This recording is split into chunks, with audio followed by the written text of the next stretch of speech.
Olá! Hoje vamos mergulhar numa conexão que parece surpreendente à primeira vista.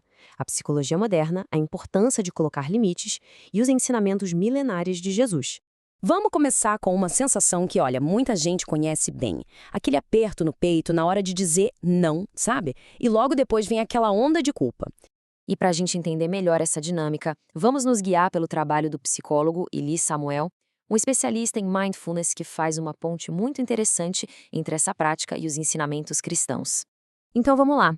Por que dizer não é tão difícil? Muitas vezes, a raiz do problema está numa ideia meio torta do que significa ser uma pessoa boa. Ensinamentos como ser bondoso ou dar a outra face são muitas vezes levados a um extremo que não é saudável. Acaba virando uma regra de nunca colocar limites e, com isso, as pessoas se prejudicam, deixando o próprio bem-estar de lado. Mas olha, existe um jeito muito mais saudável e eficiente de viver as relações. E esse jeito é a assertividade, um conceito que Jesus, muito antes da psicologia, já demonstrava com perfeição. E é bom deixar bem claro que a assertividade, não é ser agressivo e também não é ser passivo. É simplesmente saber expressar os próprios limites de forma respeitosa. A diferença aqui é gritante. Enquanto a passividade e a agressividade acabam minando os relacionamentos, cada uma do seu jeito, a assertividade constrói relações baseadas em respeito de verdade de ambos os lados. E essa ideia toda é resumida de uma forma genial nesse ensinamento de Jesus. É um chamado direto para ter clareza, para ter limites, para ter coerência na nossa comunicação. Aliás, em muitos casos, dizer não é o maior ato de amor que se pode ter, porque ao dizer sim o tempo todo, a gente pode acabar ajudando a outra pessoa a se manter num comportamento desorganizado, num problema que ela mesma precisa resolver. O psicólogo Elie Samuel destaca um exemplo prático disso. Uma mulher pede ajuda a Jesus, mas para atendê-la, ele teria que sair da rota de sua missão, o que comprometeria o foco. Ele, de primeira, diz não. Isso mostra que o ministério dele tinha planejamento e foco. E a lição aqui é poderosa. Jesus tinha um tempo limitado e uma missão muito clara. Se ele dissesse sim para tudo e para todos, ele simplesmente não conseguiria cumprir o propósito maior dele. Agora vamos levar essa conversa para um nível mais profundo. Como ficam os limites em relacionamentos que são tóxicos ou até abusivos? Muita gente se debate com essa questão. A ideia de perdoar 70 vezes 7 significa que a pessoa precisa continuar aguentando um comportamento que faz mal, porque os próprios ensinamentos dão o direito de se afastar quando um comportamento é destrutivo.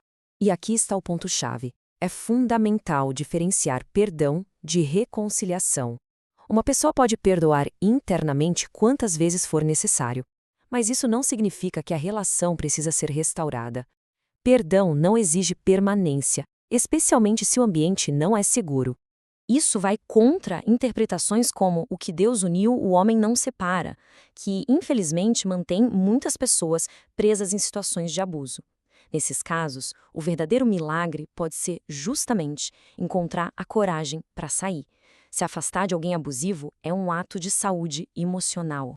Tudo isso que a gente conversou nos leva de volta a um dos ensinamentos mais importantes, que é a chave para desmontar de vez essa culpa sem sentido. Presta atenção na frase inteira. Muitas vezes, o foco fica no amarás o teu próximo, mas a parte final é que define tudo, como a ti mesmo. Isso não é só uma sugestão, é a medida, é o padrão.